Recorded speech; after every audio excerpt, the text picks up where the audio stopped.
नमस्कार दोस्तों, स्वागत है आपका मेरे YouTube चैनल पर, जहां मैं आपके लिए कई तरह की कहानियां लेकर आती हूं। आज मैं आपके लिए मुंशी प्रेमचंद जी की कहानी लेकर आई हूं, जिसका नाम है एक्ट्रेस।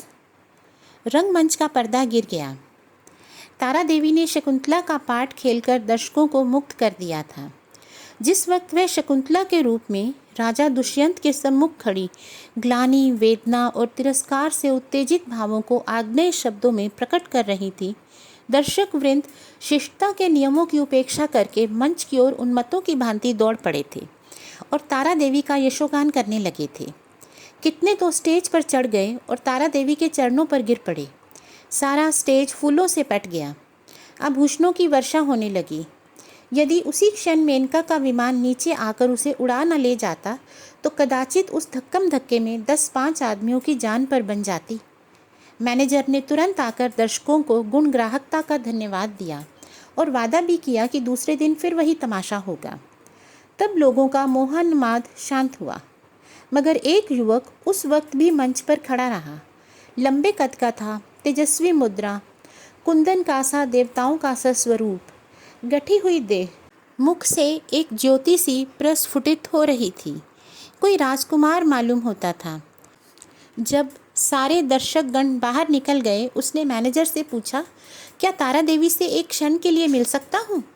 मैनेजर ने उपेक्षा के भाव से कहा, हमारे यहाँ ऐसा कोई नियम नहीं है। युवक ने फिर पूछा, क्या आप मेरा कोई पत्र उनके पास भेज सकते हैं? मैनेजर ने उसी उपेक्षा के भाव से कहा, जी नहीं, क्षमा कीजिएगा, यह हमारे नियमों के विरुद्ध है।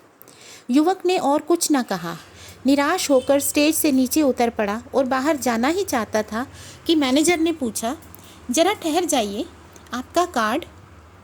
युवक ने जेब से कागज़ का एक टुकड़ा निकालकर कुछ लिखा और दे दिया। मैनेजर ने पुर्जे को उड़ती हुई निगाह से देखा। कुंवर निर्मल कांत चौधरी, OBE। मैनेजर की कठोर मुद्रा कोमल हो गई। कुंवर निर्मल कांत, शहर के सबसे बड़े रईस और तालुकेदार, साहित्य के उज्जवल रत्न, संगीत के सिद्ध हस्ताचार्य, उच्च कोटि के विद्वान, 8-10 लाख सालाना के नफ़ेदार, जिनके दान से देश की कितनी ही संस्थाएं चलती थी, इस समय एक क्षुद्र प्रार्थी के रूप में खड़े थे। मैनेजर अपनी उपेक्षा भाव पर लज्जित हो गया। विनम्र शब्दों में बोला, क्षमा कीजिएगा, मुझसे बड़ा अपराध हुआ। मैं अभी तारा देवी के पास हुजूर का कार्ड लिए जाता हूँ। कुंवर साहब ने उससे रुकने का इशारा करते हुए कहा, नहीं, अब रहने ही दीजिए, मैं कल 5 बजे आऊँगा। इस वक्त तारा देवी को कष्ट होगा, यह उनके विश्राम का समय है। मैनेजर ने कहा, मुझे विश्वास है वह आपकी खातिर इतना कष्ट सहर्ष सह लेंगी। मैं 1 मिनट में आता हूँ। किंतु कुंवर साहब अपना परिचय देने के बाद अपनी आतुरता पर संयम का पर्दा डालने को विवश थे। मैनेजर को सज्जनता का धन्यवाद दिया और कल आने का वायदा करके चले गए। तारा एक साफ सुथरे और सजे हुए कमरे में मेज के सामने किसी विचार में मग्न बैठी थी। रात का वह दृश्य उसकी आंखों के सामने नाच रहा था। ऐसे दिन जीवन में क्या बार बार आते हैं? कितने मनुष्य उसके दर्शनों के लिए विकल हो रहे थे, बस एक दूसरे पर गिरे पड़ते थे। कितनों को उसने पैरों से ठुकरा दिया था, हाँ, ठुकरा दिया था, मगर उस समूह में केवल एक दिव्य मूर्ति अविचलित रूप से खड़ी थी। उसकी आंखों में कितना गंभीर अनुराग था, कितना दृढ़ संकल्प। ऐसा जान पड़ता था मानो दोनों नेत्र उसके हृदय में चुभे जा रहे हों। आज फिर उस पुरुष के दर्शन होंगे या नहीं, कौन जानता है। लेकिन यदि आज उनके दर्शन हुए तो तारा उनसे एक बार बातचीत किए बिना न जाने देगी। ये सोचते हुए उसने आईने की ओर देखा। कमल का फूल सा खिला हुआ चेहरा था। कौन कह सकता था कि वह नव विकसित पुष्प 33 बसंतों की बहार देख चुका है। वह कांति, वह कोमलता, वह चपलता, वह माधुर्य किसी नवयौवना को लज्जित कर सकता था। तारा एक बार फिर हृदय में प्रेम दीपक जला बैठी। आज से 20 साल पहले एक बार उसको प्रेम का कटु अनुभव हुआ था। तब से वह एक प्रकार से वैधव्य जीवन व्यतीत कर रही थी। कितने प्रेमियों ने अपना हृदय उसको भेंट करना चाहा था, पर उसने किसी की ओर आंख उठाकर भी न देखा था। उसे उनके प्रेम में कपट की गंध आती थी, मगर आज उसका संयम उसके हाथ से निकल गया। एक बार फिर आज उसे हृदय में उसी मधुर वेदना का अनुभव हुआ जो 20 साल पहले हुआ था। एक पुरुष का सौम्य स्वरूप उसकी आंखों में बस गया। हृदय पट पर खिंच गया। उसे वह किसी तरह भूल ना सकती थी। उसी पुरुष को उसने मोटर पर जाते देखा होता तो कदाचित उधर ध्यान भी ना करती, मगर उसे अपने सम्मुख प्रेम का उपहार हाथ में लिए देखकर वह स्थिर न रह सकी। सहसा दाई ने आकर कहा, बाई जी, रात की सब चीज़ें रखी हुई हैं, कहिए तो लाऊं? तारा ने कहा, नहीं, मेरे पास चीज़ें लाने की ज़रूरत नहीं है, मगर ठहरो, क्या क्या चीज़ें हैं? इस पर दाई ने कहा, एक ढेर का ढेर लगा हुआ है बाई जी, कहाँ तक गिनाऊं? अशर्फियाँ हैं, ब्रूचेज़ हैं, बाल के पिन, बटन, लॉकेट, अंगूठियाँ, सभी तो हैं। एक छोटे से डिब्बे में एक सुंदर हार है। मैंने आज तक वैसा हार नहीं देखा। सब संदूक में रख दिया है। इस पर वह बोली, अच्छा, वह संदूक मेरे पास ला। दाई ने संदूक लाकर मेज पर रख दिया। उधर एक लड़के ने एक पत्र लाकर तारा को दिया। तारा ने पत्र को उत्सुक नेत्रों से देखा। कुंवर निर्मलकांत OBE। लड़के से पूछा, यह पत्र किसने दिया? वह तो नहीं जो रेशमी साफा बांधे हुए हैं? लड़के ने केवल इतना कहा, मैनेजर साहब ने दिया है, और लपकता हुआ बाहर चला गया। संदूक में सबसे पहले डिब्बा नज़र आया। तारा ने उसे खोला तो सच्चे मोतियों का सुंदर हार था। डिब्बे में एक तरफ एक कार्ड भी था। तारा ने लपक कर उसे निकाल लिया और पढ़ा, कुंवर निर्मलकांत। कार्ड उसके हाथ से छूटकर गिर पड़ा। वह झपट कर कुर्सी से उठी और बड़े वेग से कई कमरों और बरामदों को पार करती हुई मैनेजर के सामने आकर खड़ी हो गई।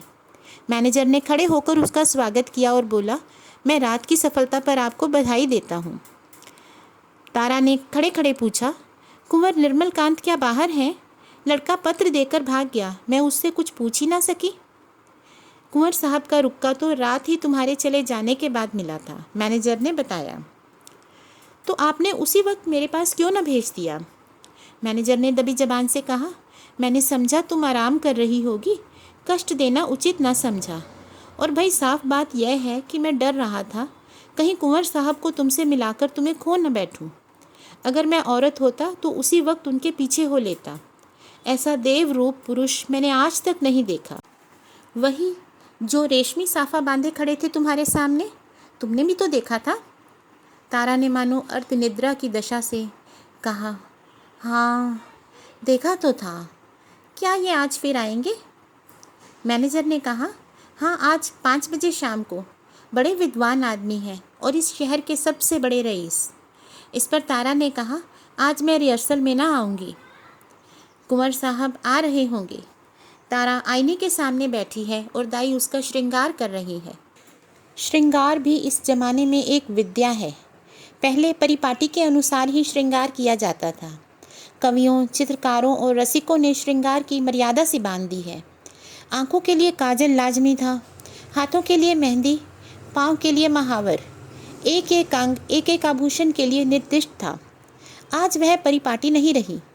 आज प्रत्येक रमणी अपनी सुरुचि, सुबुद्धि और तुलनात्मक भाव से श्रृंगार करती है। उसका सौंदर्य किस उपाय से आकर्षकता की सीमा तक पहुंच सकता है, यही उसका आदर्श होता है। तारा इस कला में निपुण थी।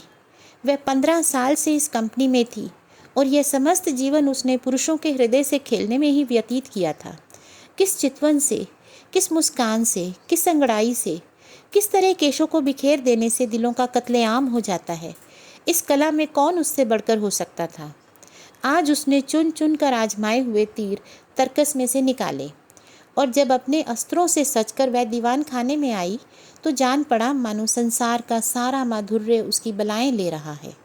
वह मेज के पास खड़ी होकर कुंवर साहब का कार्ड देख रही थी। उसके कान मोटर की आवाज़ को लगे हुए थे। वह चाहती थी कि कुंवर साहब इसी वक्त आ जाएं और उसे इसी अंदाज में खड़े देखें। इसी अंदाज से वह उसके अंग प्रत्यंगों की पूर्ण छवि देख सकते थे। उसने अपनी श्रृंगार कला से काल पर विजय पाली थी। कौन कह सकता था कि यह चंचल नवयौवना उस अवस्था को पहुंच चुकी है जब हृदय को शांति की इच्छा होती है।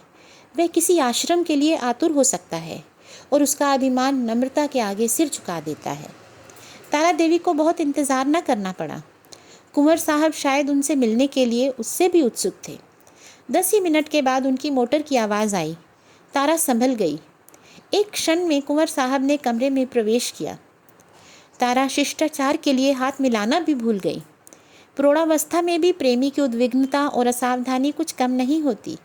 वह किसी सलज्जा युवती की भांति सिर झुकाए खड़ी रही। कुंवर साहब की निगाह आते ही उसकी गर्दन पर पड़ी। वह मोतियों का हार जो उन्होंने रात को भेंट किया था चमक रहा था। कुंवर साहब को इतना आनंद और कभी न हुआ था। उन्हें एक क्षण के लिए ऐसा जान पड़ा मानो उनके जीवन की सारी अभिलाषा पूरी हो गई। बोले, मैंने आपको आज इतने सवेरे कष्ट दिया, क्षमा कीजिएगा। यह तो आपके आराम का समय होगा। तारा ने सिर से खिसकती हुई साड़ी को संभाल कर कहा, इससे ज़्यादा आराम और क्या हो सकता है कि आपके दर्शन हुए। मैं इस उपहार के लिए आपको मनो धन्यवाद देती हूँ। अब तो कभी कभी मुलाकात होती रहेगी। निर्मलकांत ने मुस्कुराकर कहा, कभी कभी नहीं, रोज़। आप चाहे मुझसे मिलना पसंद ना करें, पर एक बार इस ड्योढ़ी पर सिर को झुका ही जाऊंगा। तारा ने भी मुस्कुराकर उत्तर दिया, उसी वक्त तक जब तक कि मनोरंजन की कोई नई वस्तु नज़र ना आ जाए। क्यों? इस पर निर्मलकांत ने जवाब दिया, मेरे लिए यह मनोरंजन का विषय नहीं, जिंदगी और मौत का सवाल है। हाँ, तुम इसे विनोद समझ सकती हो, मगर कोई परवाह नहीं। तुम्हारे मनोरंजन के लिए मेरे प्राण भी निकल जाएं तो मैं अपना जीवन सफल समझूंगा। दोनों तरफ से इस प्रीति को निभाने के वादे हुए। फिर दोनों ने नाश्ता किया और अगले दिन भोज का न्योता देकर कुंवर साहब विदा हुए। 1 महीना गुजर गया। कुंवर साहब दिन में कई कई बार आते। उन्हें एक क्षण का वियोग भी असह्य था। कभी दोनों बजरे पर दरिया की सैर करते, कभी हरी हरी घास पर पार्कों में बैठे बातें करते, कभी गाना बजाना होता। नित्य नए प्रोग्राम बनते थे। सारे शहर में मशहूर था कि ताराबाई ने कुंवर साहब को फांस लिया और दोनों हाथों से संपत्ति लूट रही है। पर तारा के लिए कुंवर साहब का प्रेम ही एक ऐसी संपत्ति थी जिसके सामने दुनिया भर की दौलत हेय थी। उन्हें अपने सामने देखकर उसे किसी वस्तु की इच्छा न होती थी। मगर 1 महीने तक इस प्रेम के बाजार में घूमने पर भी तारा को वह वस्तु न मिली जिसकी उसकी आत्मा को इच्छा थी। वह कुंवर साहब से प्रेम की, अपार और अतुल प्रेम की, सच्चे और निष्कपट प्रेम की बातें रोज सुनती थी, पर उसमें विवाह का शब्द न आने पाता था। मानो प्यासे को बाजार में पानी छोड़कर और सब कुछ मिलता हो। ऐसे प्यासे को पानी के सिवा और किस चीज़ से तृप्ति हो सकती है? प्यास बुझाने के बाद संभव है और चीज़ों की तरफ उसकी रुचि हो, पर प्यासे के लिए तो पानी सबसे मूल्यवान पदार्थ है। वह जानती थी कि कुंवर साहब उसके इशारे पर प्राण दे देंगे, लेकिन विवाह की बात क्यों उनकी जुबान से नहीं निकलती? क्या इस विषय पर कोई पत्र लिखकर अपना आशय कह देना संभव था? फिर क्या वह उसको केवल विनोद की वस्तु बनाकर रखना चाहते हैं? यह अपमान उससे ना सहा जाएगा। कुंवर साहब के एक इशारे पर वह आग में कूद सकती थी, पर यह अपमान उसके लिए असह्य था। किसी शौकीन रईस के साथ वह इससे कुछ दिन पहले शायद 1-2 महीने रह जाती और उसे नोच खसोट कर अपनी राह लेती, किंतु प्रेम का बदला प्रेम है। कुंवर साहब के साथ वह यह निर्लज जीवन न व्यतीत कर सकती थी। उधर कुंवर साहब के भाई बंद भी गाफिल ना थे। वे किसी भांति उन्हें ताराबाई के पंजे से छुटाना चाहते थे। कहीं कुंवर साहब का विवाह ठीक कर देना ही एक ऐसा उपाय था जिससे सफल होने की आशा थी, और यही उन लोगों ने किया। उन्हें यह भय तो ना था कि कुंवर साहब इस एक्ट्रेस से विवाह करेंगे। हाँ, यह भय अवश्य था कि कहीं रियासत का कोई हिस्सा उसके नाम ना कर दें या उसके आने वाले बच्चों को रियासत का मालिक ना बना दें। कुंवर साहब पर चारों ओर से दबाव पड़ने लगे। यहाँ तक कि यूरोपियन अधिकारियों ने भी उन्हें विवाह कर लेने की सलाह दी। उस दिन संध्या समय कुंवर साहब ने ताराबाई के पास आकर कहा, तारा, देखो तुमसे एक बात कहता हूँ, इनकार न करना। तारा का हृदय उछलने लगा। बोली, कहिए क्या बात है? ऐसी कौन सी वस्तु है जिसे आपकी भेंट करके मैं अपने को धन्य समझूंगी? बात मुँह से निकलने की देर थी। तारा ने स्वीकार कर लिया और हर्षोन्माद की दशा में रोती हुई कुंवर साहब के पैरों पर गिर पड़ी। एक क्षण के बाद तारा ने कहा, मैं तो निराश हो चली थी। आपने बड़ी लंबी परीक्षा ली। कुंवर साहब ने जबान दांतों तले दबाई, मानो कोई अनुचित बात सुन ली हो। बोले, यह बात नहीं है तारा। अगर मुझे विश्वास होता कि तुम मेरी याचना स्वीकार कर लोगी तो कदाचित पहले ही दिन मैंने भिक्षा के लिए हाथ फैलाया होता, पर मैं अपने को तुम्हारे योग्य नहीं पाता था। तुम सद्गुणों की खान हो और मैं जो कुछ हूँ तुम जानती ही हो। मैंने निश्चय कर लिया था कि उम्र भर तुम्हारी उपासना करता रहूँगा। शायद कभी प्रसन्न होकर तुम मुझे बिना मांगे ही वरदान दे दो। बस यही मेरी अभिलाषा थी। मुझ में अगर कोई गुण है तो यही कि मैं तुमसे प्रेम करता हूँ। अब तुम साहित्य या संगीत या धर्म पर अपने विचार प्रकट करने लगती हो तो मैं दंग रह जाता हूँ और अपनी क्षुद्रता पर लज्जित हो जाता हूँ। तुम मेरे लिए सांसारिक नहीं, स्वर्गीय हो।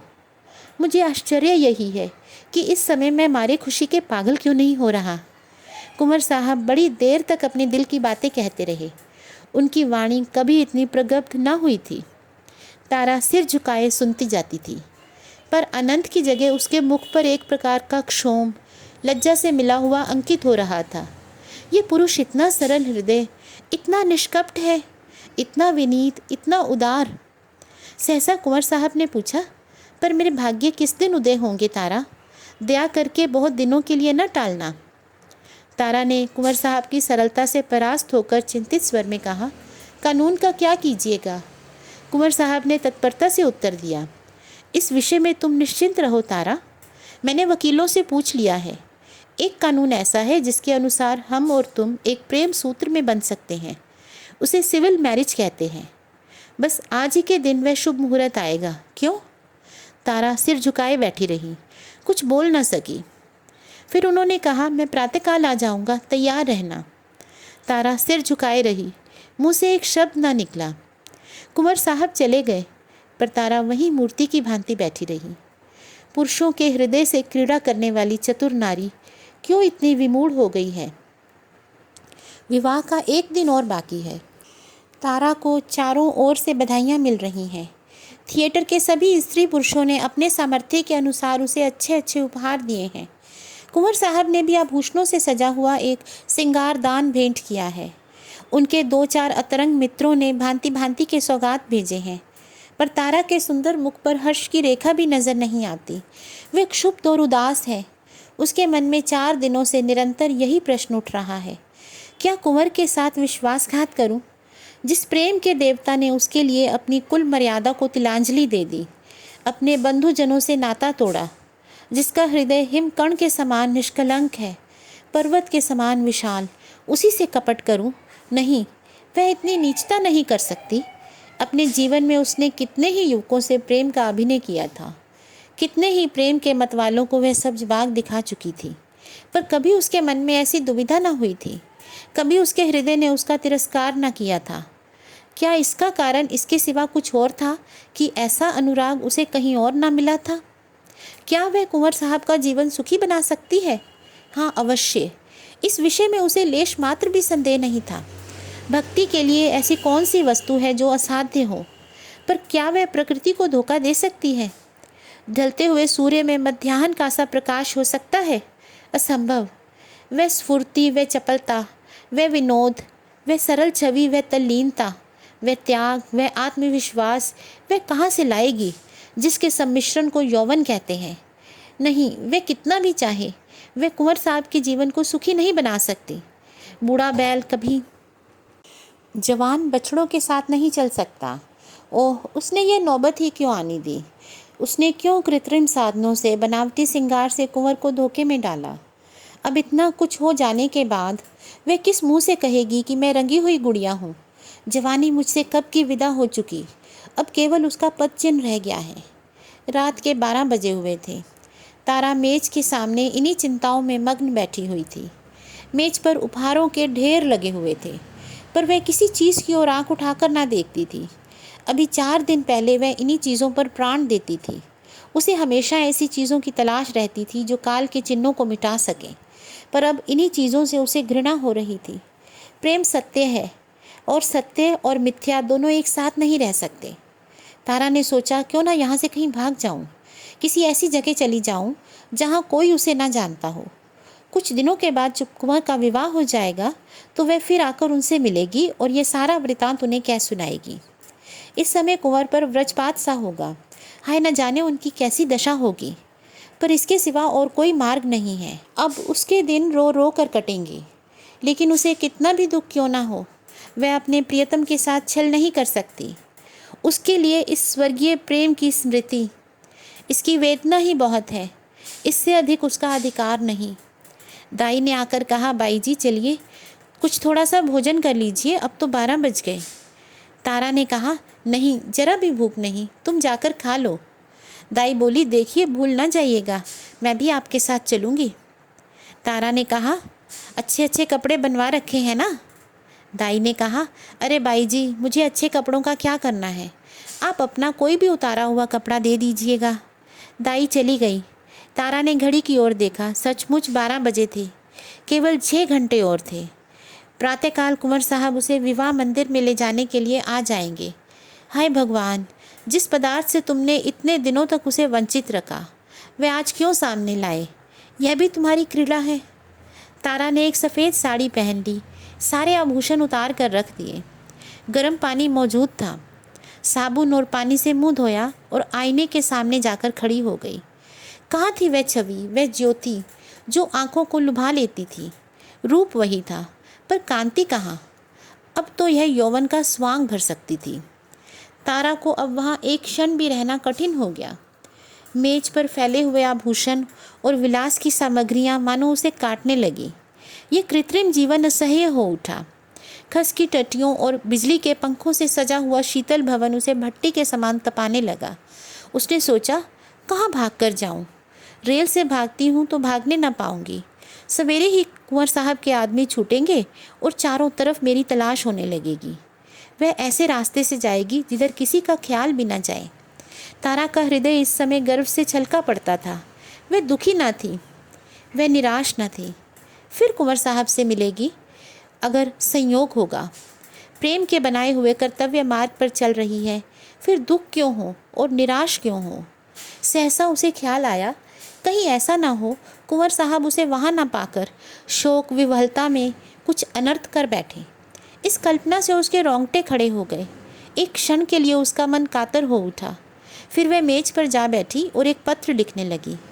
प्रियतम, मुझे क्षमा करना, मैं अपने को तुम्हारी दासी बनने के योग्य भी नहीं पाती। तुमने मुझे प्रेम का वह स्वरूप दिखा दिया जिसकी इस जीवन में मैं आशा न कर सकती थी। मेरे लिए इतना ही बहुत है। मैं जब तक जीऊँगी तुम्हारे प्रेम में मग्न रहूँगी। मुझे ऐसा जान पड़ रहा है कि प्रेम की स्मृति में प्रेम के भोग से कहीं ज़्यादा माधुर्य और आनंद है। मैं फिर आऊँगी, फिर तुम्हारे दर्शन करूँगी, लेकिन उसी दशा में जब तुम विवाह कर लोगे। यही मेरे लौटने की शर्त है। मेरे प्राणों के प्राण, मुझसे नाराज़ ना होना। ये आभूषण जो तुमने मेरे लिए भेजे हैं, अपनी ओर से तुम्हारी नववधू के लिए छोड़े जाती हूँ। केवल वह मोतियों का हार जो तुम्हारे प्रेम का पहला उपहार है, अपने साथ लिए जाती हूँ। तुमसे हाथ जोड़कर कहती हूँ, मेरी तलाश ना करना। मैं तुम्हारी हूँ और सदा तुम्हारी रहूँगी। तुम्हारी तारा। यह पत्र लिखकर तारा ने मेज़ पर रख दिया, मोतियों का हार गले में डाला और बाहर निकल आई। थिएटर हॉल से संगीत की ध्वनि आ रही थी। एक क्षण के लिए उसके पैर बंध गए। 15 वर्षों का पुराना संबंध आज टूट रहा था। सहसा उसने मैनेजर को आते देखा। उसका कलेजा धक से हो गया। वह बड़ी तेजी से लपक कर दीवार की आड़ में खड़ी हो गई। ज्यों ही मैनेजर निकल गया, वह अहाते के बाहर आई और कुछ दूर गलियों में चलने के बाद उसने गंगा का रास्ता पकड़ा। गंगा तट पर सन्नाटा छाया हुआ था। 4-5 साधु बैरागी धूनियों के सामने लेटे थे। 10-5 यात्री कंबल जमीन पर बिछाए सो रहे थे। गंगा किसी विशाल सर्प की भांति रेंगती चली जाती थी। एक छोटी सी नौका किनारे पर लगी हुई थी। मल्लाह नौका में बैठा हुआ था। तारा ने मल्लाह को पुकारा, ओ माझी, उस पार नाव ले चलेगा? माझी ने जवाब दिया, इतनी रात गए नाव न जाई। पर दूनी मजदूरी की बात सुनकर उसने डांड उठाया और नाव को खोलता हुआ बोला, सरकार, उस पार कहाँ जय हैं? इस पर इसने कहा, उस पार एक गांव में जाना है। इस पर वह बोला, इतनी रात गए कोनो सवारी शिकारी ना मिली? इस पर तारा ने कहा, कोई हर्ज नहीं, तुम मुझे उस पार पहुंचा दो। माझी ने नाव खोल दी। तारा उस पर जा बैठी और नौका मंद गति से चलने लगी, मानो जीव स्वप्न साम्राज्य में विचर रहा हो। इसी समय एक आदशी का चांद पृथ्वी के उस पार अपनी उज्जवल नौका खेता हुआ निकला और व्योम सागर को पार करने लगा। तो यही था सच्चे प्यार का अंत, या कहें शुभारंभ। इस कहानी की नायिका हालांकि कहानी के नायक को बहुत प्रेम करती है, लेकिन वो अपनी स्थिति से अनजान नहीं है। वह जानती है कि ये प्यार उसने धोखे से पाया है। वह अपने आप को नवयौवना बना कर रखती है, लेकिन असल में वह उस उम्र से काफ़ी आगे निकल आई है। इसीलिए वह अपने प्रेमी को छोड़कर जा रही है, ताकि वो अपनी उम्र की किसी युवती से विवाह करे और अपना जीवन यापन करे। धन्यवाद दोस्तों। अगर आपको मेरी कहानियाँ अच्छी लगती हैं तो आप प्लीज़ मेरे चैनल को लाइक, शेयर और सब्सक्राइब करें। Thank you.